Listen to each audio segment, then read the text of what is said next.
We're live. Cheers. It was a quick run across the street. Time to get things started. Going remote again.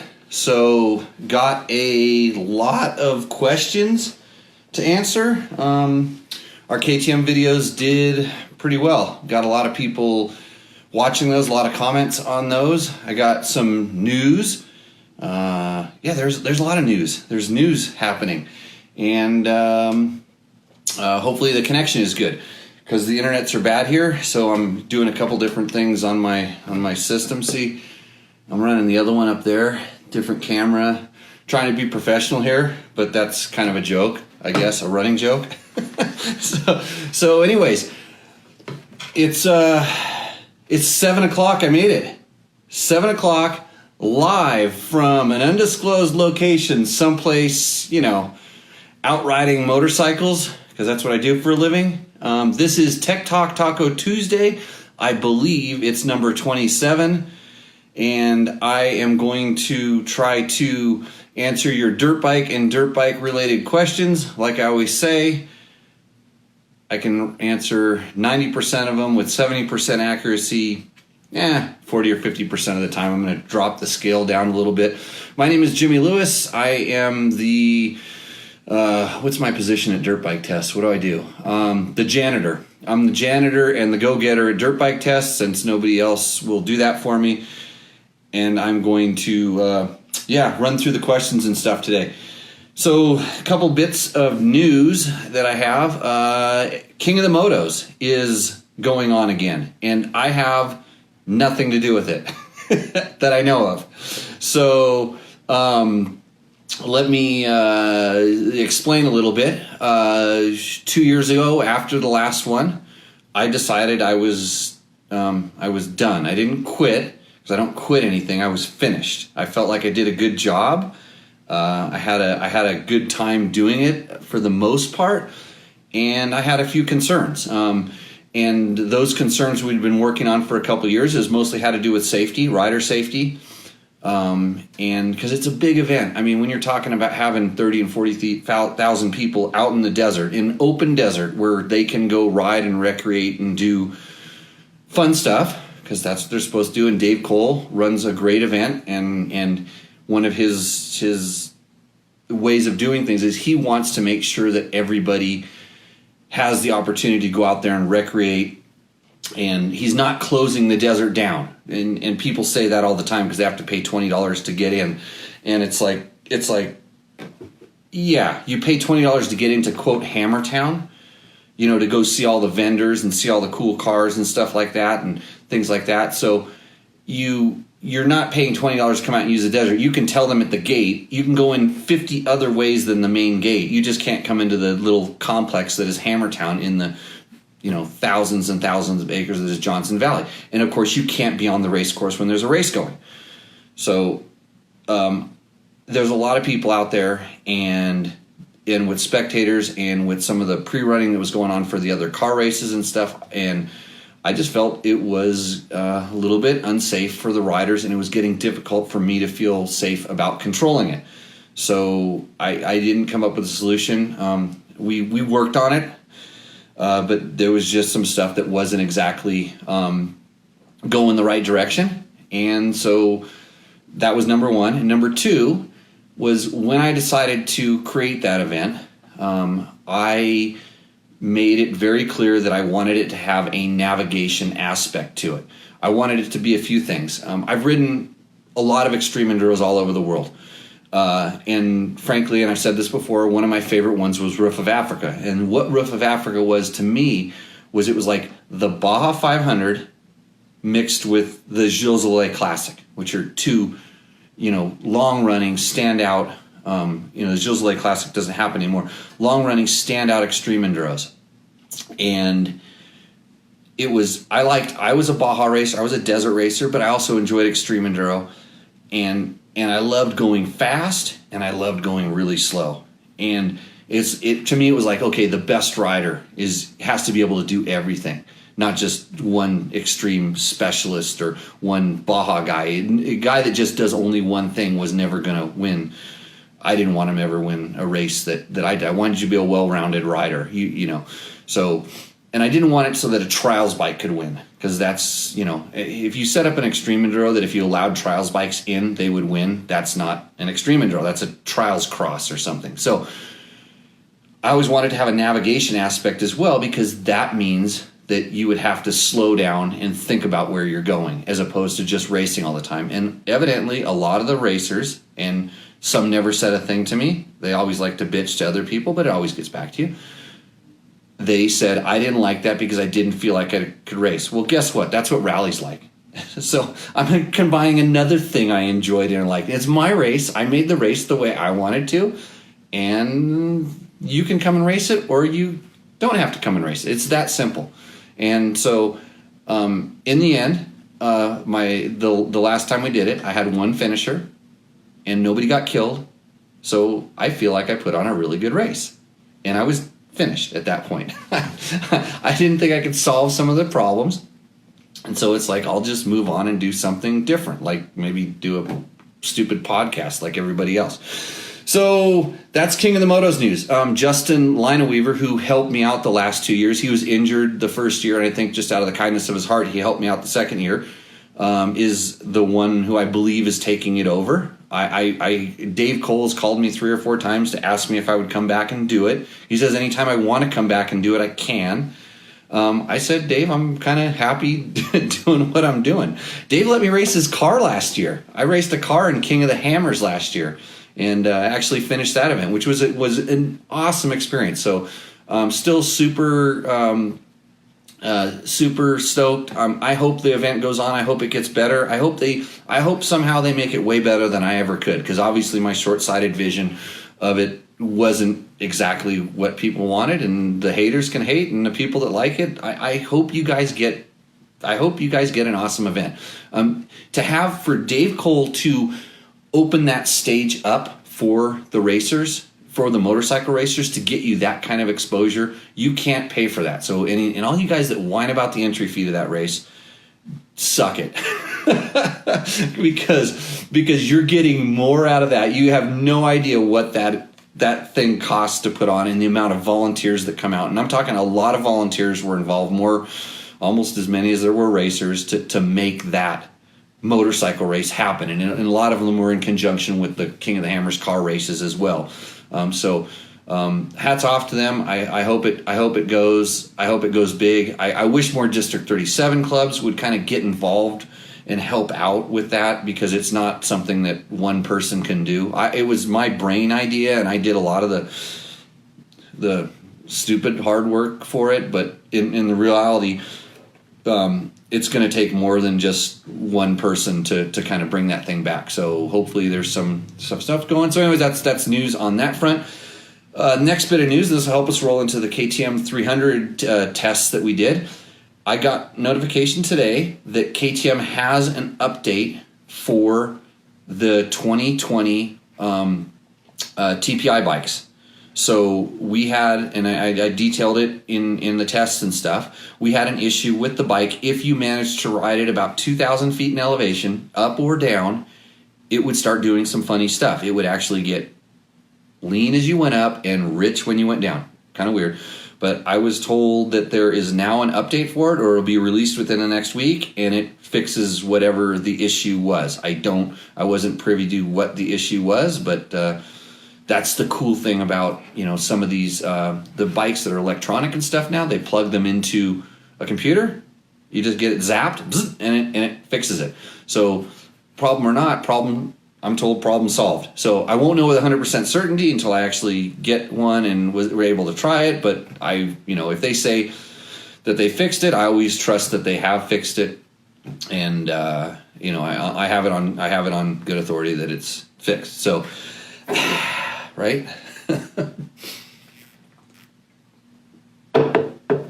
It's all ones and zeros.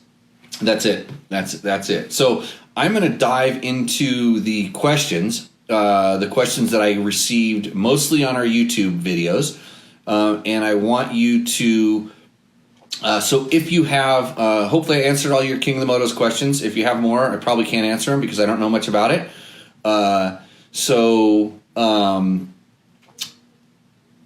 If you have questions about anything, actually, anything motorcycle or motorcycle product related, just go ahead and put them in the Facebook live feed, and I'm going to scroll back through it when I get done with my other questions, and we can answer those. Not free, sort of a labor of love. Glenn Williams knows about King of the Motos. He's been one of my best helpers out there. Let's see. So, okay. Victor's out there. Hey, Victor, did you get your bikes back? I heard you had your kids, and I tried to share that post, but I wasn't able to. Victor's a fan of mine. I met Victor at King of the Hammers, King of the Motos. He is the popsicle dude and makes the most awesome popsicles. So if you're ever in the Los Angeles area, popsicle up with Victor. Find out where his setup's at. So go ahead and on the form, leave your questions. I'll get back to those ones. I'm going to roll into my next questions, which means I'm leaving that feed. And I got some good ones. I got some stuff to talk about. But first of all, go check out dirtbiketest.com, the website, because that's the place where we're going to try to make this thing all work better. So we can get we're going to get some advertising in there pretty soon, and more advertising, which we don't have much of it, but in a non-intrusive way. That's the way I've always wanted to do it. I want our advertising to be companies that have good stuff, that want to tell people they're looking to buy motorcycle and motorcycle related products. So go over and look at Dirt Bike Test. There's an awesome story on Trevor Hunter's experience at Vegas to Reno. So you may have seen the video that went a little viral. Trevor is a donkey killer, and not really. He had a donkey jump out in front of him at exactly 63 miles per hour. Is when I think that's when he contacted the donkey. He was rolling up about 80 or 90, and he sent me that video like on Friday night. He's like, "Hey, what do you think about this?" And I kind of saw it, and I'm like, "You need better balance." So that's what I tell everybody. So cool story about that, and bug him to tell us how he put that 6-speed in the KTM 450 XC. They put a 6th gear in their bike.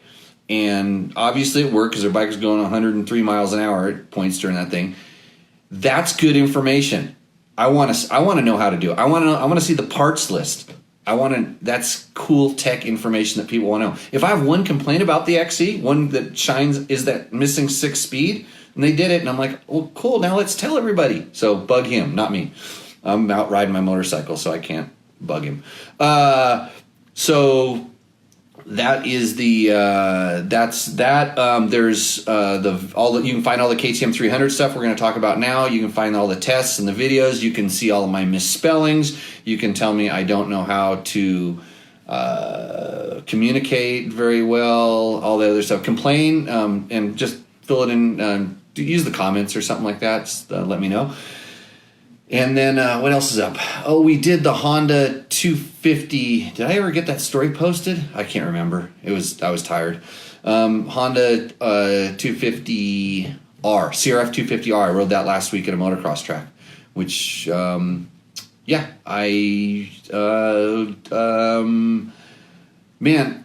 that bike is an interesting bike. And I'll say that you can tell that they're struggling with getting power out of that motor. You can kind of see it at the highest racing. You read reviews on the bike, and they're working on it. But I honestly think that motor is fundamentally flawed. Knowing what I know about engine design and stuff, and when you start seeing the stuff they're doing, they went from the unicam to the double overhead cam. Top end power, high revving, okay? Then they have 2 separate exhausts. Top end power, high revving. And they got the power up there. But all of a sudden, now it's strung up there, and typical for me, Honda, they're building everything kind of like at the edge of where they can get things for weight and, their durability and stuff, and to get like a lot more to do the stuff that they do at the highest racing levels. you're going to be bending, flexing, twisting, doing stuff. And a lot of times, it's hard to get more power out of certain things. And I hear it's hard to get extra power for racing at that level. And then for the amateur guys, which actually need power strung down a little bit low, that's difficult to get with that engine design just overall. And unfortunately for Honda, and actually everybody else that makes a 250F motocross bike, Yamaha has this engine design that's excellent for making power everywhere.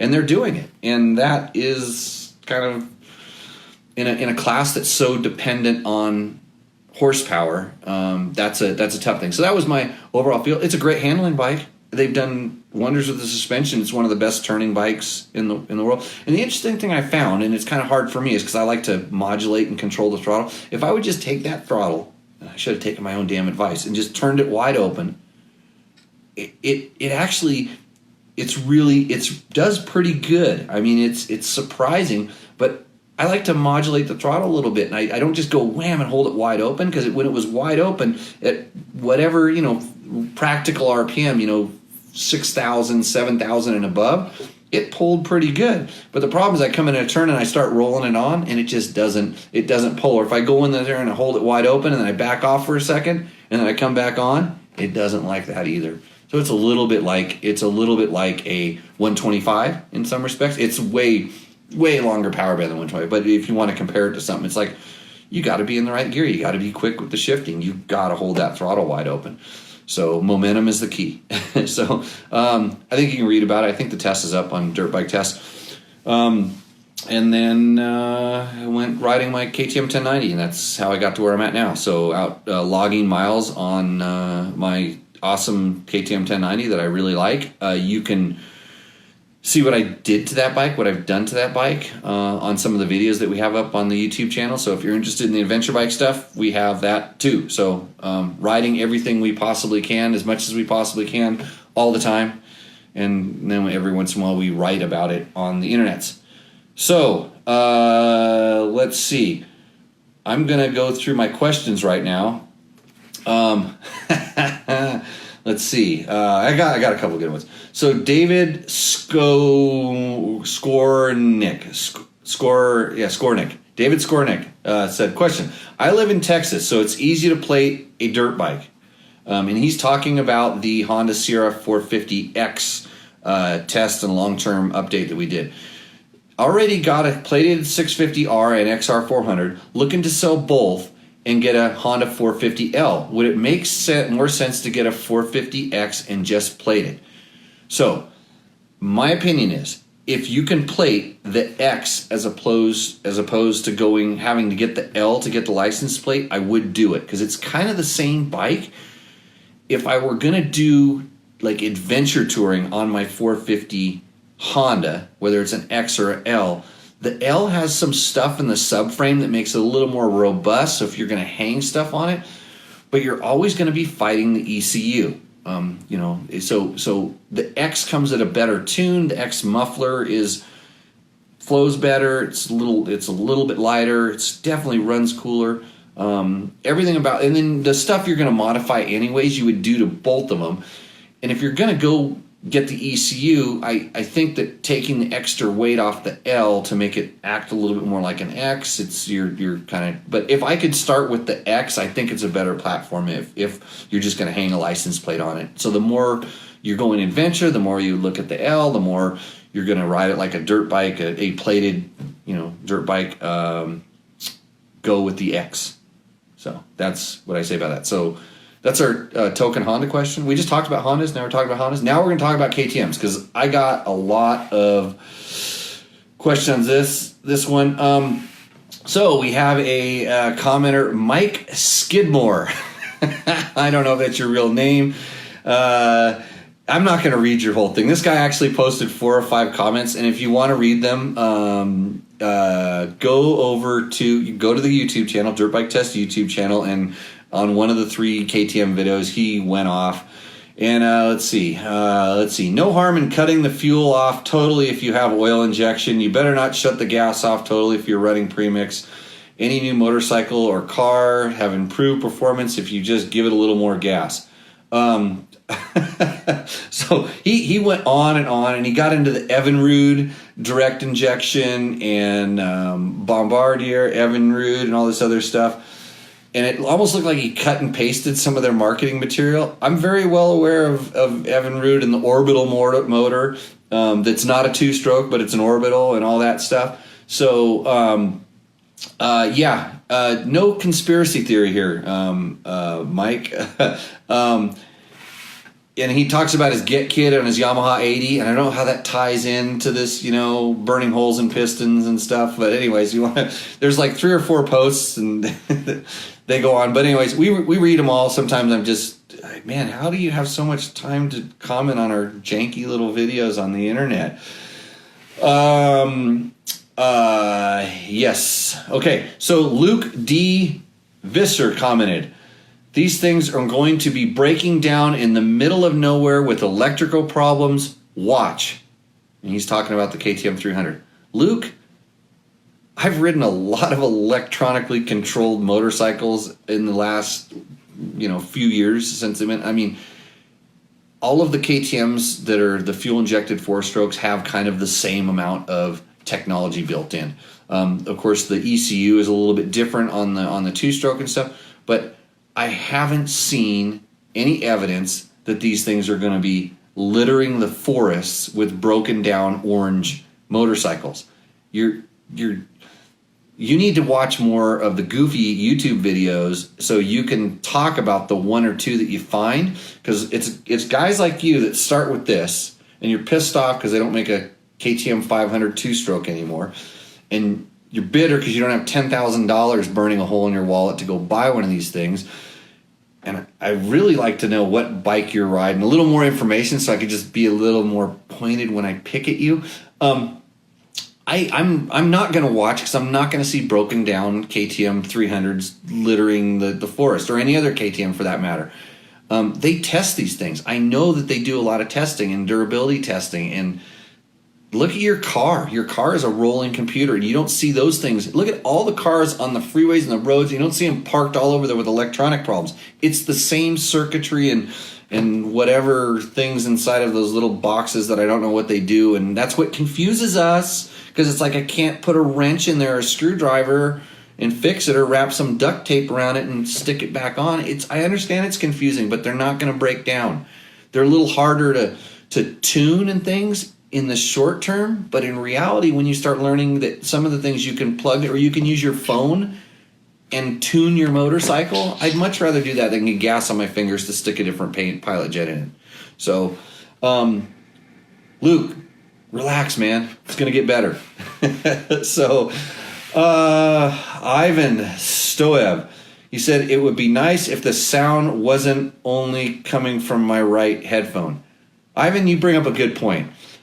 I need an audio engineer and a producer and a proofreader and all kinds of stuff to help me, because I kind of remember when I was editing that, I was watching just the one bar on the one side bouncing up and down, and I just forgot to click the button that would make it do 2. So I feel bad for your left ear or right ear or whatever, but you can actually turn the headphones around if it starts hurting. If my voice hurts this ear, you take the headphones off and turn it around to the other side, and then I can fix the other ear and make them hurt equally as bad. So, Ivan, thanks for the help. If you have any tips for me on how not to make stupid mistakes like that, put them in the comments. Nigel Naughton, 3 days ago. "Awesome review. Love this bike. One note. The word is iteration. What?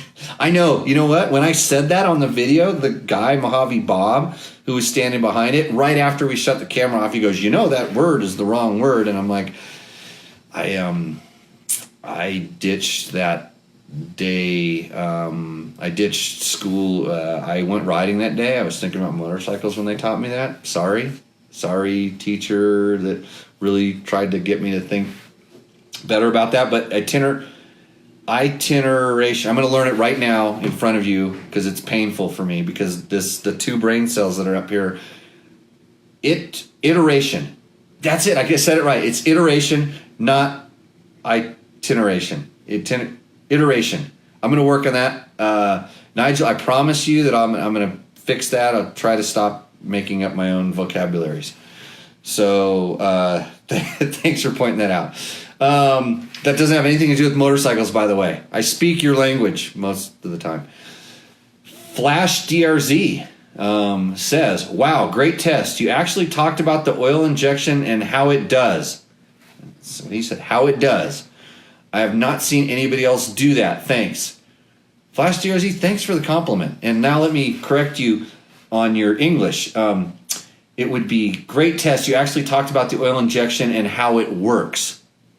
Or what it does, I think. I used to be an editor of a magazine, but don't listen to me. I just told good stories, so they hired me. I fooled everybody. Dad Dister. Wow, that was one of the most educated, thought out reviews I've ever seen, and he subscribed. I fooled somebody else, right? Not really. Hey, I put a lot of time into doing this. I have. And I honestly want the reviews to be educational. I want you to know when we ride a bike that it's not fluff. It's this is the way this bike works. And most of the stuff these days is really good. When we find something that we don't like, we point it out, and sometimes we pick on it and we work on this stuff. So think about that. We're trying to be honest, and we want you to be able to come there and we want to be your buddy that knows about this. I'm lucky I get to ride all these different bikes. I've ridden all these different bikes for 30 years now, maybe more. Way more than that, actually. 19. When did I do my first shootout? I was an intern. I wasn't even an intern at that point. I was just a kid that had a track in his backyard, and I knew some of the test rider guys, and I wanted to be one of those guys. So I kept inviting him over, and I washed Tom Webb and Mike Webb and Fran Kuhn. Fran wasn't riding, but I washed Mike and Tom's motorcycles. I told them I'd change the tires, I'd clean the air filter, I'll do whatever it takes to get to be in the magazine someday. And so luckily one day one of the other test riders, photo model really, didn't show up, and they're like, hey, kid, can you ride pictures? 1986. And before that, I had done some stuff with a quad magazine. I don't really talk about that because But I learned, and the editor at that time at Dirt Wheels magazine was Hoyt Vandenberg, and he taught me a ton about being a photo model. So when I got a chance to do it on a motorcycle, I knew what I was doing. I was actually pretty good at it, and slowly I worked my way in. But I didn't just roll up to the guy and say, bro, dude, shoot photos of me because I'm rad. Every once in a while I get that these days, and 8 out of 10 guys that we recruit or want to come in and be a dirt bike test rider, dude, I can whip it. Ugh.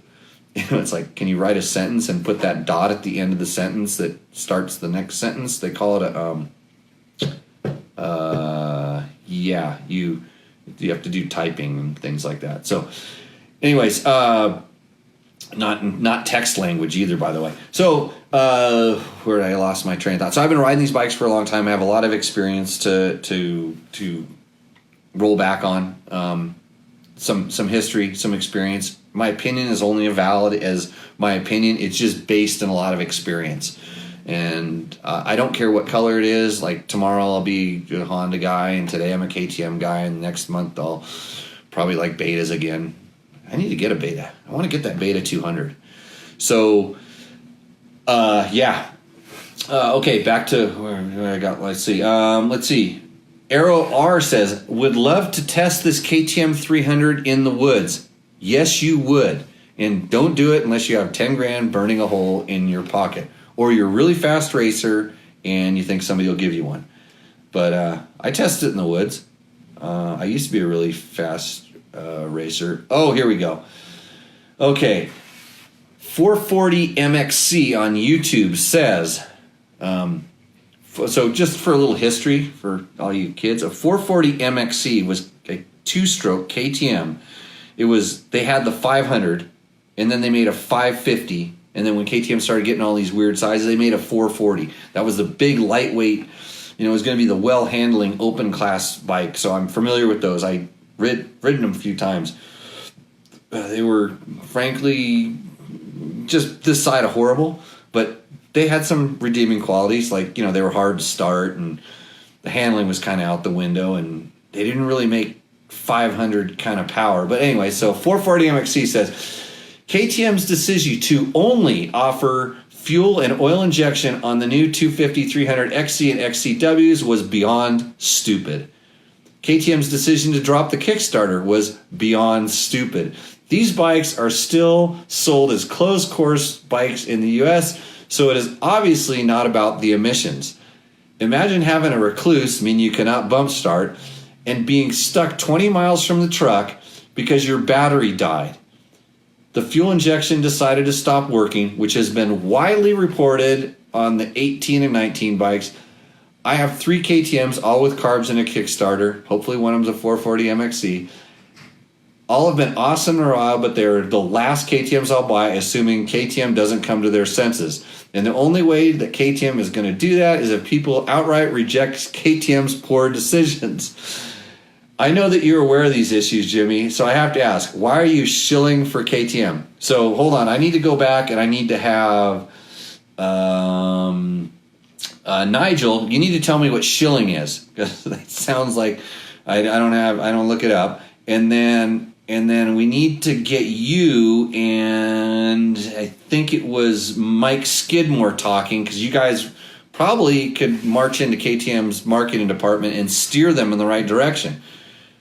Because I'm all in on the fuel-injected 2-strokes. I was all in on the fuel-injected 4-strokes back when everybody said this is stupid because they'll never make power like a carburetor and they're always going to break. And electric starting is stupid because it adds weight to the motorcycle and it makes them hard to start. Wait, what? And they just break, and the battery... If your battery died, it's because you're not paying attention to your battery. Batteries give you warnings. They don't just, every once in a while a cell will break or something like that.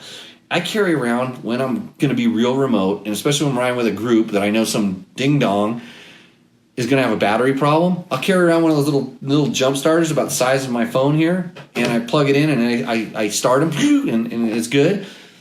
In dire situations, I've taken batteries out of my motorcycle and turned it upside down on top of the battery in the bike that died and started it, and generally they run until you stall them again, but they run.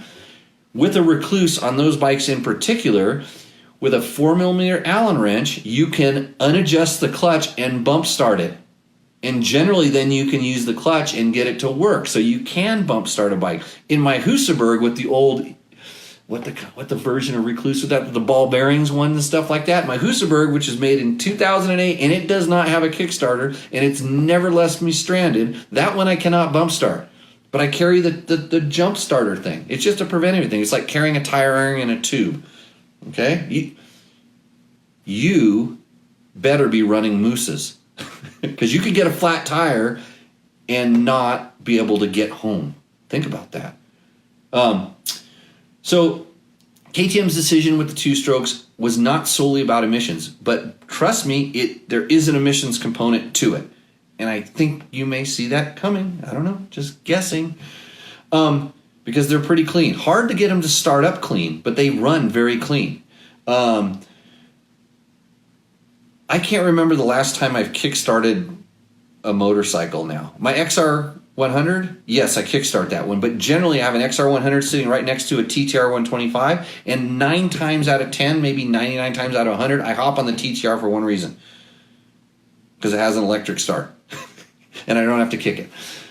I bought a TTR50 because I didn't like kickstarting my XR50. So I don't ever want to see a Kickstarter again. My car doesn't have a crank starter. I never have to bump start my car down a hill because it has an automatic transmission. I just hook it jumper cables. Anyways, 440 MXC, I'm sorry. We're going to agree to disagree. And you need a 550, bro. Those ones were, the 500 was a good one. Even when it said 550 on the stickers and stuff, when we were racing those back in the day, it was always a 500. We got the 500s to run a lot better than the other ones, and the 440 just never. Once you get over about 350 cc's as a 2-stroke, it's hard to get them to function really good. They were really hard to jet and all kinds of stuff like that. So, okay, wait, Steve, a shill is a plant or a stooge publicly supporting a company without disclosing the relationship with that company. Okay, I'm not a shill because I'm going to publicly disclosing my relationship right now. Thanks, Steve. Steve, we need to get your test on your crash bars up because you might be a shill for alt-rider.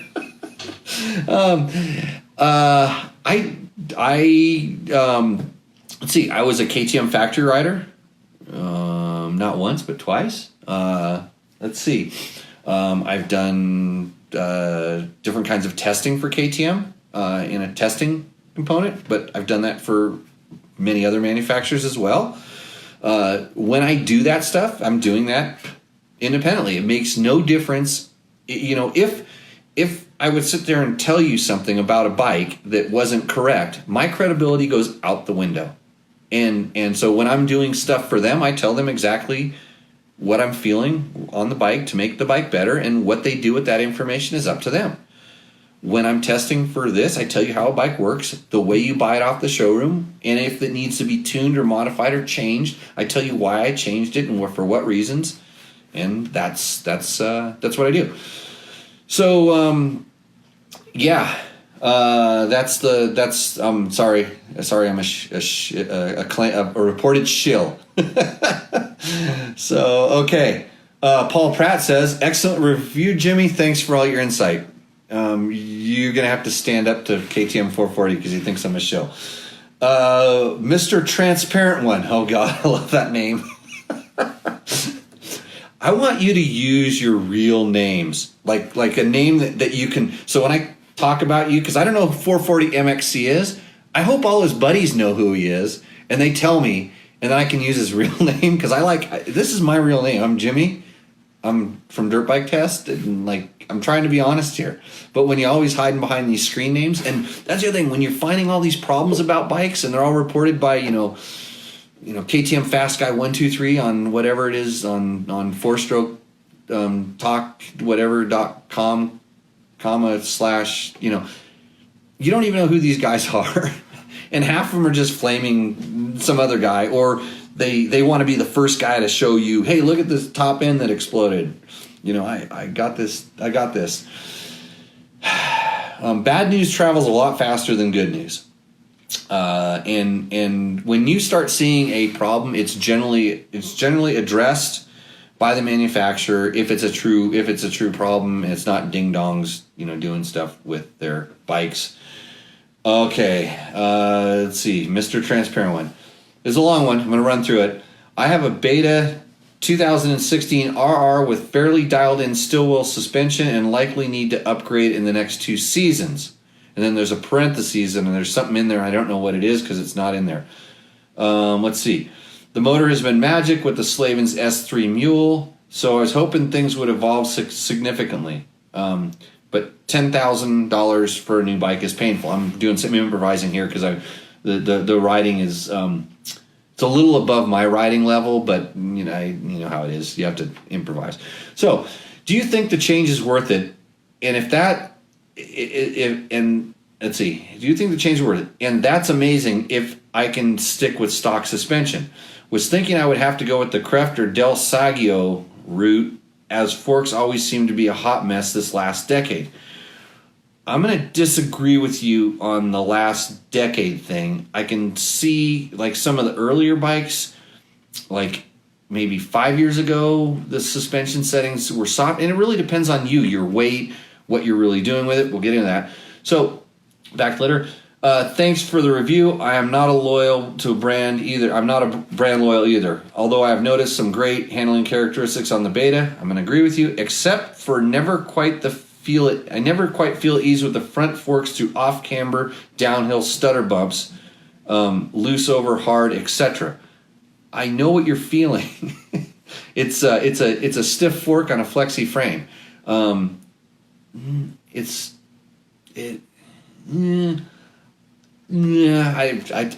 don't really agree with you. It's that bad. But if your forks aren't set up right, it can make that bad. And I was able to get the last few generations of 2016 for sure. I was able to get those stock working really good, especially after I got them serviced. I did not have to go to any funny, funky valves and special stuff like that.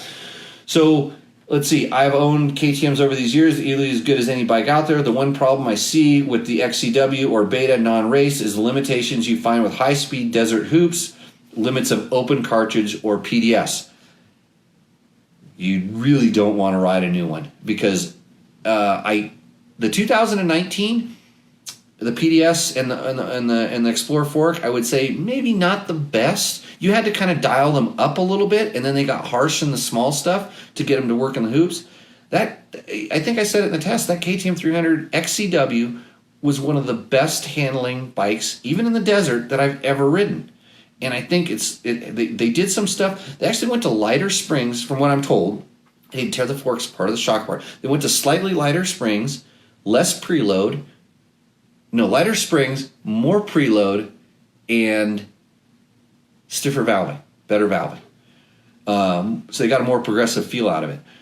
And it's really good. So I've never had the need on the last, since the Explorer went to the individual compression one side, rebound on the other, I have not felt the need to revalve any of those forks or spring them or anything. I could tune them and get them to work way better than the old ones and good enough for anything that I was doing. If I was racing and being a real racer and you're really looking for the edge, I would change some stuff. But for the average guy, and you got to understand, these bikes are designed for the average guy. He could be a novice and he could be a high-level intermediate, you know, and he's probably not a top expert, and he's not a ranked beginner. So they're getting a wide range in that thing. So, no doubt they're the best for slow speed and technical, and the open cartridge gives unbelievable slow speed comfort, but things can get a bit hairy when exceed 40 mile an hour through whoops, and other junk trail non-race versions. Did you find the Explorer up to the task of some of the faster sessions? Yes. I would think you would be shocked if the suspension didn't need some type of $1,000 tuning action, but if so, it doesn't need to be tuned. I won 2 works races. Of course, it was up in Washington, slower ones. I really thought I wanted to race the XC. I just in my head, but I didn't draw it. They drew which editor got to ride which bike.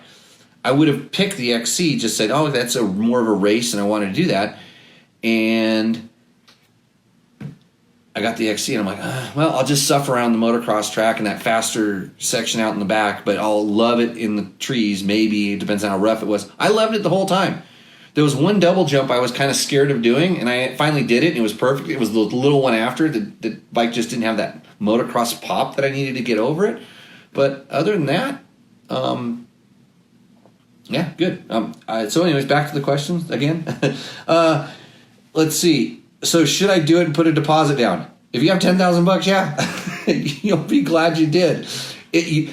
From your 2016 Beta, you're going up. When you ride the counterbalanced motor, number one, you're just going to go, holy, that's good. And then the fuel injection will take it. You'll go, hey, this feels lean. Oh, yeah, whatever. When you start trusting, you start turning the throttle, and you're like, whoa, this thing's good. It's almost as good as the champagne of beers, my friend. Let's see. Yeah, put. I'm getting a sore throat. I'm babbling so much. I need a co-host. I need someone that can talk half the time. I know I cut them off all the time. That's my bad habit, but gives me a chance to breathe. Let's see. Please let me know your thoughts. We ride the Moon Rocks, Nevada, Truckee, California Woods, Peavine Mountain, Nevada, Virginia City Grand Prix, and the Pine Nuts near Minden. I've ridden all those places. We ride at slow, expert pace, occasionally have bursts of speed that reflect true expert levels, hoping you have finally build a bike, hoping KTM, that is ready to race. Yes, yes, yes. I think I would fall out of my chair if that's actually the case. I hope you don't land on your knees. I really don't, and especially not your head. Wear a helmet. That's what I think. I really think that bike is that good. I really, really honestly do. I didn't make a video and say that. I'm not saying that now to lie. That's a good bike. I want to buy one so bad. But I just bought 219s for my school, and I want to buy a pedal assist electric mountain bike so I can go riding with my friends because I'm fat. Okay. Cars Channel. Best review ever. Nice job, man. Thank you. Got to pat myself on the back. One more time. Good test. Well done. I would really like you to compare the 250 to the 300 because your reviews are good. Brett Shelton, thank you. So the 250 and 300, and I rode the 250 XC, and I've ridden the 250 before, and the 250s, the older ones, weren't as good as the 300 as far as throttle response and the carburation feeling on the fuel injected bikes. The new one, the 300 the 250 is pretty good. It's good. It has the same characters and throttle response, maybe a little bit more than the 300. It's a little quicker, snappier, and you do feel the 50 cc's of power. It's kind of like of torque, and everywhere it makes that little bit extra power, the 300. But the 250, if you like to rev a bike and you like it to build revs a lot quicker and kind of really come into the power, the 250 is better. So if you like, the more you like to rev, the more the 250 might suit you. The more you like torque, the 300. It's the same thing between a 350 and a 500 four-stroke. Because where you're really riding, you're using X amount of power, and they both make that X amount of power. The 250 or the smaller bike just has a little bit more RPM to get there, and maybe it doesn't pick up just with rolling. So you use a little bit of clutch. But I think it was good. The 250, I thought it would rev more, but it doesn't necessarily rev more. The 300 revs out really good, and after playing with the power valve in the 300, and knowing that. That's part of the game. So let's see. Thanks for all the great information. I have a question regarding the difference between the Husky 300. Does it have the same frame changes that have been done to the KTM? Well, Rob, I don't know. What's a Husky? Because they haven't invited us to any of the intros. Do they have intros on Huskies? Oh. I don't know anything about Huskies, so I'm going to have to... No, in reality, we're kind of on the short list over at Husky, but I've talked to them, and they're like, oh, yeah, we'll have you out pretty soon, maybe, kind of. At least that's what they told me directly to me. So I would love to give you some really good information about that. In fact, if you look on dirtbiketest.com, we have information on the 2020 Huskies in the preview story. We did not ride them. We just put the information up there. I get all their press releases. I just don't get invited to the intros, or they don't really offer up test bikes that often. So I don't know much about them, unless, sometimes a friend has one and we test that or ride that. Yes, the frame changes are the same between the two bikes. A Husky is a KTM, and a KTM is kind of a Husky. There's just little parts that are different, so they look a lot different. They try to keep their brand identity, but they're all kind of, the engineers are kind of the same guys and that kind of stuff. So I can't say for sure exactly, but it'll have the same frame changes, but it's going to be a linkage frame. So the frame will probably be more like the KTM XC frame with the Husky stuff done to it. So if you don't like PDS, then there's an option for a XCW like, so what do they call it? The TE on the Husky? TE, that's right. And then they have the TX or TXC or T. I don't know. I have to ride it before I know. So Rob, hopefully we can answer your Husky questions in the near future. Jay Bray asks, YZ300X, where are you, Yamaha? Yamaha is making a bike for all the guys that I was talking about earlier. They're complaining. Yamaha has a Kickstarter. Yamaha has very little to no electronics per se for their two-stroke. Yamaha does not have a 300, but you can buy a 300 kit. That's the same as the 2005 bike, basically. They haven't changed a thing, so there's a lot of parts available. Jay, you need to buy a KTM. Don't wait for Yamaha. I would hope Yamaha has something in the works, but I don't see it coming. They're selling as many YZ250s as they can. The YZ250X is a really good bike. It's simple. It's also a good bike. It's just not as evolved as the KTM. It's for people that are like, their knuckles still drag on the ground, and it makes it easier for them to kickstart a motorcycle. Did I say that out loud? I'm sorry. Jay's ripping. Great video. Really appreciate the information. Was super curious if there was enough changes to notice from my 2019 XCW to the 2020. Sounds like there is. Did you watch the whole video? I think I said that, or maybe I wrote it in the test. If you have a 2019, there's just enough to make you really want one. If I had a 2019, in all honesty, I would probably wait until 21. I think there's going to be a big demand for the 20s. You're not going to be able to get any. I bet you in 21 you might be able to get a deal. You're 19. The biggest thing is the kind of the suspension and chassis. It is a big step, but it depends on what you can sell your 19 for. Sell it quick. I might buy it because the suspension you could probably switch the internals out. You could get a good suspension guy to all it takes is a good suspension guy to go get the 20, pull it apart, figure out what they did, and then start selling that as their modification for the 20, tuned to your personal specifications. Like I always say, you should have a good relationship with your suspension tuner. That's important. You should be able to communicate because one size doesn't fit all, and that's why there's so many suspension tuners. Manufacturers do a great job at getting a good base setting that fits a lot of guys. And since I'm perfect, the bikes work perfect for me. So take that how you will. C Fury says, awesome video. I'm waiting for mine to arrive.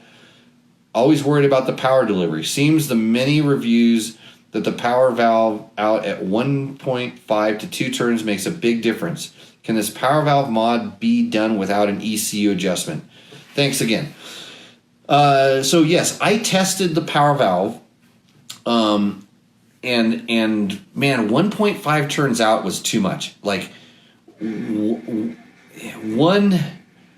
turn, 1.25, and then it started doing bad stuff. And by bad stuff, I mean the power delivery got really, really sharp and ran out quick.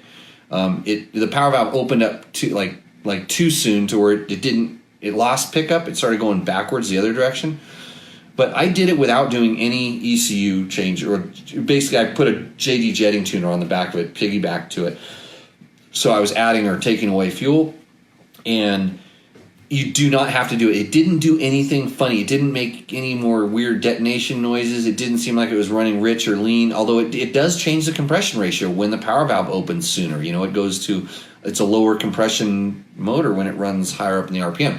So you can do it, but if you want to tune the power character, the tuner is a good thing to have, because anything you do, if you put a spark arrestor on, I'm pretty sure you're going to want to do some tuning to just like you would jet a carburetor, you're going to want to do some fueling.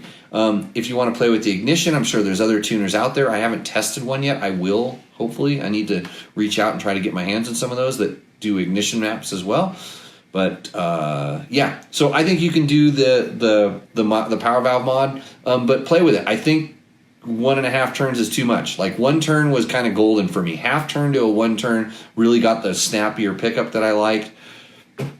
Turning it in was better for slippery and boggy conditions, and I would definitely put the switch so I could tune between the ignition maps, but I wish there was a little more differentiation between them. Brian P. commented, great review, JL. Thank you. I'm having a tough time deciding between the XC and the XCW. Any bits of advice on which is best for East Coast rocks, roots, and mud from a suspension and tranny standpoint? XCW. That's it. For anytime you get in that kind of that more single track trail, slimy, loose, or slippery or roots, XCW is just it's stock for stock. The XCW just moves a little freer. It moves through the stroke easier, in my opinion. Not to say that the XC wasn't pretty good as well, but once you start going to more track stuff, the XC, especially the fork, in the fork, since it's an air fork, it's easily adjustable. The fork has a little bit more progression. It feels like they also put the shock matches it. Not that the PDS isn't progressive, but the shock kind of matches it. So anytime, it's like the more you're looking at like track riding and stuff, the more go XC. And I, like I said, I was pretty surprised by how well the XCW quote race. And the gaps in the tranny, first gear isn't really usable for racing stuff. You're never, unless you're in an extreme enduro, you're never really going that slow. But the closer ratio box to the XC, just you have 2 gears to use for any situation. And you know, so I don't think the wide ratio transmission is that wide that it's gappy or anything like that. So I would go with XC. That's just my take, and I do like PDS, by the way. So something's wrong with me. And then we have another one. What was your name? Heartless. Heartless says, too many bells and whistles. Yamaha YZX all day. You're right. I agree with you. The KTM has too many bells and whistles. Like, not having a Kickstarter is definitely a bell and a whistle that I like to not have to touch all day. You Yamaha guys, and I like that the bike's good. They make a bike for you people. It's simple. You get to kickstart it every time. Yes. iDad says, I don't know about anyone else, but I'm really sick of all these super modern, twin map, sensor laden, technical, overpriced trails disasters. I know the days of having fun were over when Honda and Kawasaki dumped the 500cc two-stroke. It's not fun anymore, just expensive, because it's lean. I have seen 5 TPI motors burned up. It's clean, all right. Nothing like an EPA setting the standard for oil injection. iDad, you need a Yamaha. Yamaha YZX all day. Just like, I forget what his name was. It's on the other screen right now. Okay. I can't believe that you need a 500cc to have fun. But that's you. I'm not judging. It's not fun anymore. Just expensive. Have you priced a 500cc two-stroke lately? Go find a KX500 for under like $4,000. They're more they're more than you bought them for, because all you guys have built these things up on this pedestal. You can have them. I mean, they're fun to ride, granted, but I have nothing. So you've seen 5 TPI motors burned up. Okay. If you had a real name and you could get your 5 friends with them burned up, the ones that had, to let me know how they burned up, because I don't think you do. But anyways, it's clean. It's not an EPA setting, by the way. It's a closed course competition bike, so it's not an EPA setting. So EPA has nothing to do with the setting. And nothing like EPA setting the standard for oil injection. They don't set the standard. The motor developer designer sets the standard for the oil injection, not the EPA. EPA has nothing to do with two-strokes. In fact, two-stroke is a bad word at the EPA, and that's why the orbital engine, it's not a two-stroke, but it sure as heck looks like one, works like one, is not called a two-stroke. So, anyways, hopefully that... I didn't answer your question. I just beat up on you. iDad, I'm sorry. If I had a co-host, he'd be taking the list of I'm sorries and with all the factually incorrect information that I'm spewing out, and we'd have an apology section that could be quite possibly as long as this rant segment thing. Mix Alice. Sound like a guy that likes to mix gas. Racers would map bikes according to conditions. Yes. High-level racers would do that. Novice and regular racers, they rarely check their sag, so why would they do that? But yes, real racers would map bikes according to the conditions. That's why I use that Yamaha power tune. Wait, am I saying good things about Yamahas again? That's why I use that Yamaha power tuning app, and that's why I always like the YZ450. Hey, there might be a YZ450 test up on Dirt Bike Test right now. You can go look. I forgot to look today. I was riding my motorcycle. But things like that. That's the future. That's when it gets really good. Is when KTM lets me send my map into their ECU. Hint, hint. Everybody should do that. I don't really want to plug a computer into it. I like the fact that my phone's in my pocket and I can do these podcasts on my phone. I can map my motorcycle with my phone. I can call people stuff. I can talk on the phone. Oh, yeah, that's what we do it for. Okay, let's see where else we're at here. My last comment, Mamale commented, "Hey Jimmy, what's the gear suppliers you..." Oh, he's talking about the Tour of Idaho video. A few years ago, I did the Tour of Idaho. It's an awesome single-track, multi-single-track dual sport ride from Utah to Canada, Tour of Idaho. Thanks, Martin, for all the hard work on that. It's kind of going on. It's peak tour season now. Congratulations to all the guys that have finished it, especially the guys that did it solo, because that is... You can watch the video, and you can see Jimmy get a little pissy when he says, "I like riding motorcycles a lot, but not this much." So he wants to know, "Hey, Jimmy, what's the gear supplies you used for the trip and your navigation setup? Thanks." Okay, here we go. When I made that video, which it cost me a pretty penny to have that edited and all the work done on that. I didn't do that myself. I didn't know how to do it then. I've learned since then, but I probably would have paid somebody to do it because they did a much better job than I would have, because the sound would have only been coming out of one ear the whole time, and that would have really sucked because it's an hour long. But when I did that video, after I got done, I reached out to a lot of the companies, the stuff that I used, and said I would like to do a video specifically about the stuff I used and talked about how well it worked and why I used it, why I chose to use it, and why other people should use this stuff that's very successful, really works. And everybody said, "Man, if you would have told us before you did this video that you were going to do that, we could have put it in the budget." Well, just recently I pitched a couple other people, "Hey, I want to go do this story on doing this thing that everybody wants to do, and it's super cool, and I'm going to do a video, and I'm going to use your stuff. Would you like to kind of subsidize, sponsor, put stuff in the video?" And you know what they told me? "Why don't, if you go do it and then we see how it turns out, then maybe we can give you some money." So I'm confused. So my answer to this, to Mamale, is I wish I had $1 for every time I've had to explain this stuff to people, which I don't. But I will tell you that I used Climb stuff, because Climb supports dirt bike test. Their gear was excellent, and I ran into some conditions that really... And I use Climb gear personally for fun when I ride by myself. I use it as much as I can for photos, because they're helping out dirt bike test. That stuff is really good. The other stuff, just look very closely at the bike, and then when they start supporting us, I will be way more than happy to start talking about it a little bit more, because right now I'm doing this because I enjoy it, I like it, but it's not paying the bills.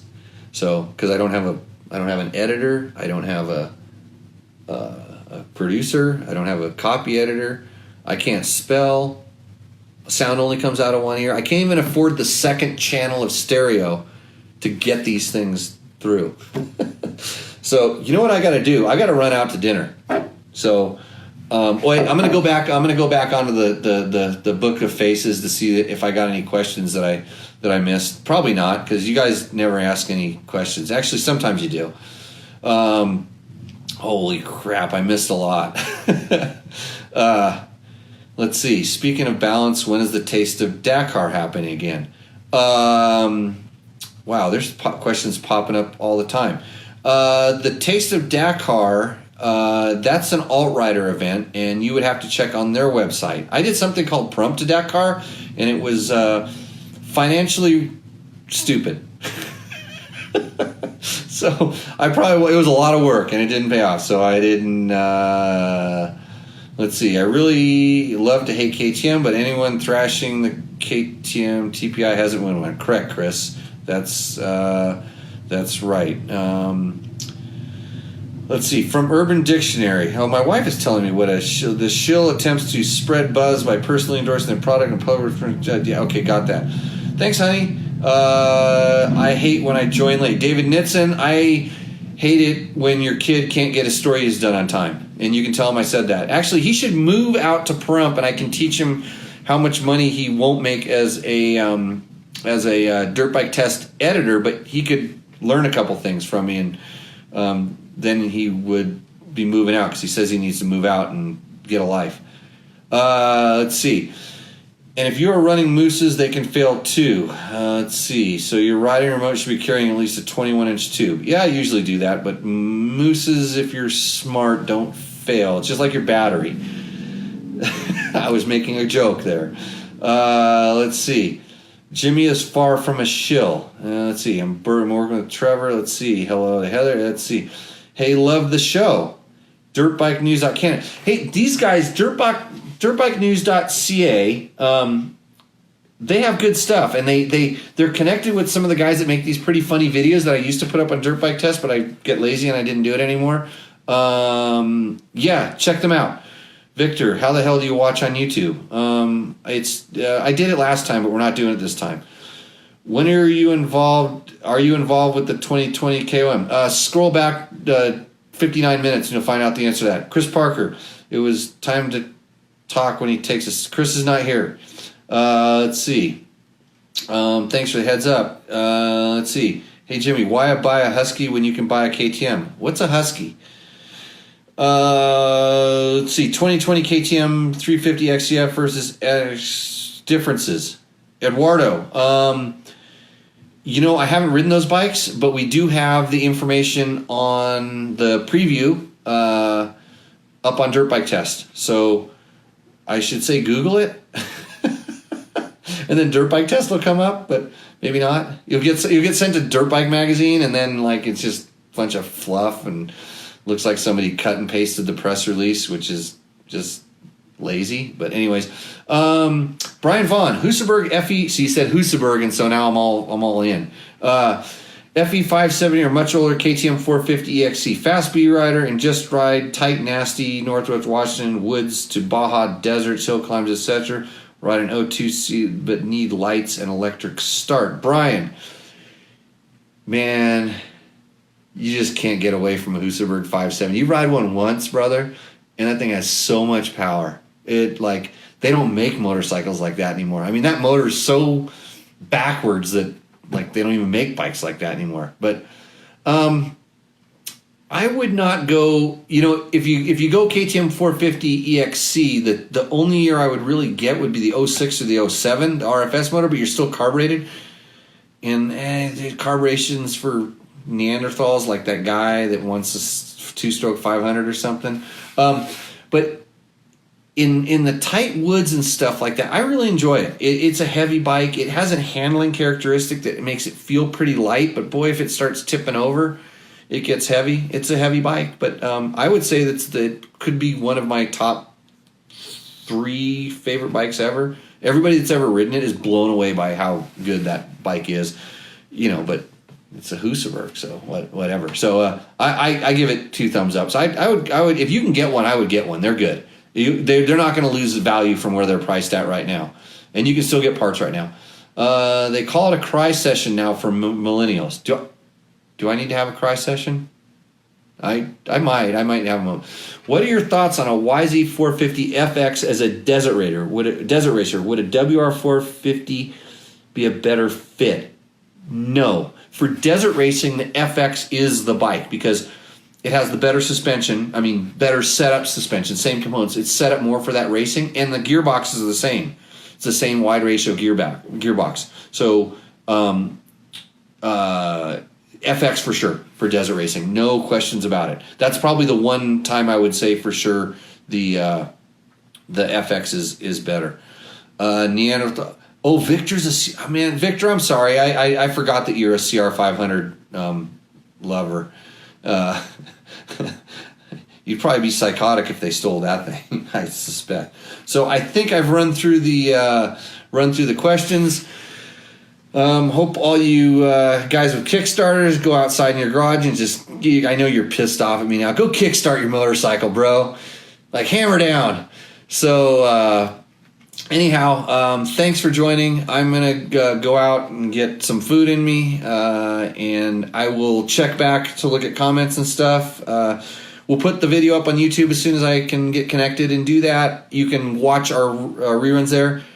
I guess we're up on iTunes now. Somehow I've heard somehow you can find Tech Talk Taco Tuesday on iTunes. I had somebody else working on it. I got I think maybe they gave me some thumbs ups or something like that.